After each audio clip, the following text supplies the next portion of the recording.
Primarchs, we got Malcador the Sigillite. Is that how you said? Explained by an Australian. Let's go. Malcador the Sigillite, Malcador the Sigilite, Hero, I'm sorry. Malcador the Bro. Whatever you want to call this beautiful combination of Dumbledore and Gandalf, all you need to know is that he is here for you. Uncle Malcador is the only uncle I'd happily sit in the lap of, and by the end of today's video, you'll understand why. Listen, we just calling anybody beautiful now. Listen, I'm not Brad Pitt, but yo, Malcador, listen. Listen, hey, here's what I would say. I don't want to like disrespect Malcador. I don't want him to send like the custodies to my house and just Swiss cheese everything. But here's what I'm gonna say, bro. If I was to put Malcador on like a little pop the balloon challenge, man, it's gonna sound nasty in there, bro. Man, it's gonna sound ridiculous, bro. In a galaxy full of evil assholes or ruthless assholes, it's nice to see a character who does what needs to be done, but doesn't sacrifice his humanity to get there. However, this is the Warhammer universe, and any strong-willed characters with common sense and decency are doomed to die at some point or another. Before we get started, last week I announced that I had buddied up with and his heroic death, before finishing up with how his legacy has shaped the Imperium for the better. Let's get into it. Let's go. Old Warhammer lore was basically just a suckfest for the Emperor. It made him seem like he was the king at everything and didn't need any help. That is true. I'm gonna keep it real. As a Warhammer newbie, that's what I got. Like learning about lore and stuff like that, the way they kind of like bigged up the Emperor, like I don't know if you guys like, I think I learned that from like UK slang, but like the way they kind of like, hyped him up a little bit, they made it seem like he was like the greatest of all time. He was like the guy. He was untouchable. Like nobody could beat him, etc. That's how they made him seem. And then, whenever I started, really glazing him and stuff like that, a lot of y'all was like, wait a minute, bro, like he's cool and all, like he's that guy, but like, he can still be beat. Like he's not, this, omnipotent, like, God that you think he is. Like, no, he can still lose. So, he's actually right on that one. Kinda like what Trump thinks he is. Sure, he had his friends, but they were more for his entertainment and less for his goals. Recently, lore has clarified that he did indeed get some help from some confused feminist scientists, as well as his boy Malcador. See, while the Emperor loved the whole, yeah, charge, flaming golden sword, look at me and how cool I look. Yes, I'll sign off on that new cool edict, woo. I'm not a god though, and if you think I am, you die. So yeah, while the Emperor dealt with the macro stuff isn't enough to run an intergalactic empire consisting of 1 million planets. Hence Malcador came in and ran the micro stuff. He founded the Administratum, who are the glue that holds the Imperium together, as well as founding some other cool factions such as the Officio Assassinorum, aka the Assassin's Creed of Tolerable Heresy, as well as the Inquisition, and even the Grey Knights. But I'm getting ahead of myself. By the time we are first introduced to Malcador during the 31st millennium, he was already over 6,000 years old and ready to party. 6,000? Yo, bro. Imagine being 6,000 years old, bro. Bro, 6,000 years old, bro. No wonder he got his whole body covered up. Man, imagine the wrinkles on his body. Oh my good, bro. He could be using his wrinkles as like trash bags out there, bro. A lot of his early life is a mystery, as he was a walking secret society, but there are some clues we are given to piece the story together. Malcador was a member of the Sigilites, an organization of powerful people whose only purpose was to recover and safeguard ancient artworks and technologies in order to preserve mankind's past for the betterment of their future. For example, Malcador had found and now displayed both the Mona Lisa as well as old mate Vincent's sunflowers. Hey, that's actually crazy that the Mona Lisa was actually in Warhammer. I mean, we do know that like Warhammer kind of put like real life things into like the series and stuff like that. I actually just now learned that. Probably like, I think I was like probably late to learning that, but that is crazy. I mean, hopefully they can have a whole statue, of me and Warhammer, one day, His office. The Sigilite's job got a bit more serious as humanity entered its age of strife. It got cut off from itself and a lot of its culture and technology died. The Sigilites were also seemingly decimated, as by the time we meet Malcador, it seems like he's one of the only ones left. The Khan is also remarked in saying that Malcador used to be called Braham al-Kador, the greatest of the rabbi, taker of foreskins and shunner of bacon. Regardless if Malcador was a Jew or not, the Khan went on to say that he and his Sigilite mates performed numerous war crimes in their quest to retrieve ancient artifacts. War crimes that were covered up by the Emperor later on. There is a few unanswered questions about Malcador though. How was his lifespan so long? Well, he could have been a perpetual like the Emperor, or he could have been such a powerful psyker that he could use the warp to extend his life, or, most likely, the Sigilites had technology. Isn't there like downsides to that though? There's like a downside to like using the warp though, right? Because obviously, like, bro, look at the Emperor's kids. Like, they're all like, you know, just cracked out, just menaces. Obviously, you know, besides my sweet glorious King Vulcan. But like everybody is just crash outs and stuff like that. Like, doesn't that have this like that have something to do with like the with the chaos, like little warp stuff, right? I wouldn't even assume using like the warp, like little juice or whatever, just to live longer. I think that's like the stupidest. I think that's the stupidest thing you can do. Maybe that's just me, but yeah. That allowed this vast extension of life. It might have even been a combination of all three. He was drawn to the Emperor when the Biggie was just another warlord on Terra, which was basically the biggest endorsement for president that the Biggie could have gotten. Hence the Biggie begun his quest to clap the galaxy's cheeks with his old buddy by his side. To do this, the Emperor created the Primarchs as well as the Astartes and prepared to use them as superweapons, something that appalled the feminists who helped create them.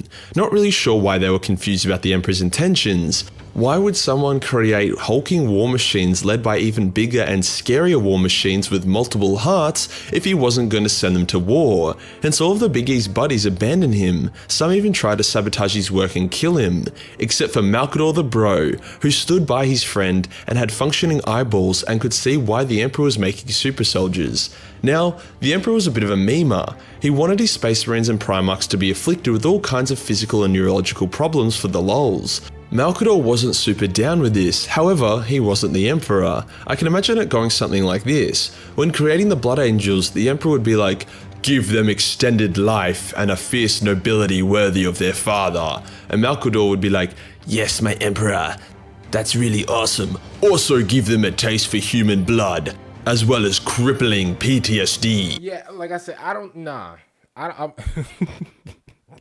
I think that's from the warp, bro. That's what I think. I think like him creating like his sons or whatever, that like that's not a bad thing, but at the same time, bro, like him legit like using the warp has something to do with it, if that makes sense. That's what I think. What? Why? Cause it's hilarious. Or like, All right, so everybody, your boy's back. I got like some food with me. I got some coffee. I got I got some oodles and noodles. Now, coffee and oodles and noodles is a strange combo. My bad. I actually got done playing basketball before I even started this video, y'all. So if I seem like I have like low energy, whatever, do not worry. I'm currently refilling on my energy right now.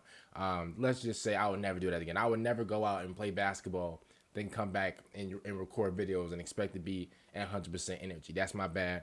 We're still going to cover this video while we're eating. So, yeah, let's go. Conrad, the Emperor, is like, make him a paragon of justice who can see the future. Very good, my lord. Also make him completely insane and hated by everyone. But why? Because I am the not God Emperor of mankind and I say so. In seriousness, Malcador did remark that he had wished the Emperor had designed the Primarchs to get along better with each other and to be less extreme in their personalities and differences. The Emperor seemingly enjoyed and even may have engineered some of the double-edged gene flaws the different legions had. Malcador would go on to tell a dying servant that at the end of the Great Crusade, they wanted there to be a civil war between the Primarchs, resulting in the death of most of the Space Marines as well as the Primarchs who were not worthy of mankind's enlightened future. What? What the hell is he talking about? Yo, Malcador, I thought you was cool. What? I mean, who's not worth? What? See, this is what we're talking about. Yo, at first I thought he was cool. What do you mean who's not worthy of the future? What are you talking about? Yo, I knew this old freak. I knew he's something. Yo, what? I didn't even know that. This would explain why some of the Primarchs were treated like shit and some were metaphorically sucked off. You think the Emperor wanted Angron running around in a galaxy at peace? No chance, butto. Hence why the Emperor deliberately antagonized Angron. He was on the list of Primarchs that needed to be culled. The Emperor and Malcador had actually... Yeah, but at the same time though, you can't really blame Angron for being like that, bro. He was a product of his environment. And this is what I be saying, like, this is why, like, I'm gonna just keep it real. This is why, like, I kind of think that there's no good guys in this series at all, bro. Like, bro, like the Emperor, cool. Like, I guess his intentions may be cool or whatever, bro. But like, what do you mean you're gonna try to get rid of Angron, bro? That's not his fault. He's legit a product of his environment. It's not his fault, bro, that you couldn't be a good dad and you scattered 20 kids across the damn university like damn asteroids. It's not his fault. I'm sorry if you're a deadbeat dad and you wasn't there and your kid turned out to be horrible. That's my fault. I'm sorry. Like, come on, bro. Like, what? Played this 4D. Yo, that legit makes no sense to me. Like, we're like, yo, Emperor. I'm gonna keep it real, yo, Emperor. Emperor, do something like that again. Say something like that again, yo. I'm giving you 45 minutes of doom. Futuristic chess game where they played out the Horus Heresy countless times. Each time they would make a different decision to see what would happen. The issue came from Chaos's intervention. Malcador and the Emperor wanted the civil war between the Primarchs to not be motivated by Chaos. This chaotic intervention also resulted in Magnus turning traitor and the Emperor's Webway project going to shit. Two things that were not a part of the plan. I'm glad it did. Hey, listen. If it sounds like I'm turning like a new leaf in this video, maybe I am. I'm glad it did. You know what, bro? Maybe the Emperor isn't as good as I thought he was, bro. I'm gonna keep it real. Bro, he sound like a deadbeat dad, bro. I'm gonna keep it real. Like, y'all know I keep it real at all times. I don't care who you are. I'm gonna just keep it real. He sounds like a deadbeat dad, bro. He sounds like somebody, bro. He think he know everything, and then he try to use his sons as like helpers, I guess, as like Santa's little elves. Like, bro, come on, get out of here, bro. And before the Heresy, however, Malcador would act as an extension of the Emperor himself. It would be Malcador that travelled out to deal with Primarch disputes or other political issues the Emperor couldn't give a fuck about. It was only when Malcador's attempt failed that the Emperor came to spank some bitches. For example, when Lorgar was being a religious pedo and took ages to conquer planets, as he had to deconstruct then rebuild their belief systems, the Emperor ordered Malcador and Guilliman to blow up a city on one such planet, which made Lorgar lose his shit and backhand Malcador. Now getting backhanded is painful, but when it's by a Primarch, even one as big as a bitch as Lorgar, it's gonna ruin your shit. Unless you're Malcador. The old timer did get flung back 20 meters and he did crack some bones, but he was back to his feet unassisted in no time. Another demonstration of how much of a boss Malcador is, the Lost Primarchs were a touchy subject, and the Emperor actually mind-wiped their names from most people. Horus knew their names and in an act of defiance, tried to say them in front of Malcador, who force-choked the shit out of Horus and easily could have killed him then and there. For what? Bro. Yo, I'm gonna keep it real. For what though? See, and that's the thing. They had to do something crazy. Bro, if first of all, the Emperor mind wiped everybody. I've been knew that, right? I've been knew that the Emperor took everybody's in memory. I've been knew that the Emperor took their names from everybody's memory. Right? I've been knew that. But the fact that that the Emperor's best friend, Malcador or whatever, legit almost choked Horus out for even about to say their names is absolutely diabolical, bro. That's crazy. They had to do something, bro. They had to do something, bro. Makarov level, bro. I'm talking, bro, like evil of all evil. Cause there's no way. I genuinely want to know. I don't know if that's like for the story or whatever, or I don't actually know if Games Workshop probably already has like a I don't know, like if they already have like an explanation of like, who their names are and like, why they can't be spoken with and like why they got banished, how they got banished and stuff like that. Like we got like a lot of, like I said before, bro, Warhammer is so open-ended. It's really crazy. A big theme with Malcador was him being underestimated. In a galaxy full of space marines and Primarchs, an old wizard doesn't seem like a massive threat. In one such assassination attempt on Malcador by the forces of Chaos, they were actually able to nullify his psychic powers. But that didn't count for shit, as Malcador just pressed some buttons on his staff and fucked up the bad guys anyway. When Horus's male pattern boldness caught up with him, hence causing him to commit to religious war against the Imperium, at a similar time Magnus got punked by Titsich and became an angry chicken, this combination forced— Oh yeah, hey, Magnus, shout out to you, bro, but we're never gonna forget that, bro. You got absolutely schooled by Zinch. the Emperor to basically sit on the Golden Throne full time and try hold everything together, putting a massive strain on Malcador, who now had to deal with the cool Macro Emperor stuff as— Hey, I'm gonna keep it real. Like this painting of like the Emperor, not painting, sorry, this image of the Emperor, bro, he looks cooked. He look like he just did 8 years in quarantine. well as his already overbearing micro stuff role. Despite feeling pretty overwhelmed, Malcador created the Imperium's Assassins Guild and launched various assassination attempts against Horus and his goons. With the blessing of the Emperor, Malcador also began recruiting extraordinary space marines to act as his personal knights errant, elite marines who would partake in secret missions. The biggest of those missions was to find the candidates who would form the Inquisition as well as the Grey Knights. It was Malcador who recalled Rogel back to Terra for its defences, and Malcador who bound the noble shard of Magnus with a loyalist Thousand Son in order to create Janus, the supreme Grandmaster of the Grey Knights. Did I mention that in order to keep the Grey Knights alive and allow them to go unharassed, Malcador took them to the moon Titan, which had a base there, then told them to build the Grey Knights chapter. He then teleported the entire planet into the warp for safeguarding until they were ready to rejoin the galaxy. Wait a minute, he teleported the entire planet?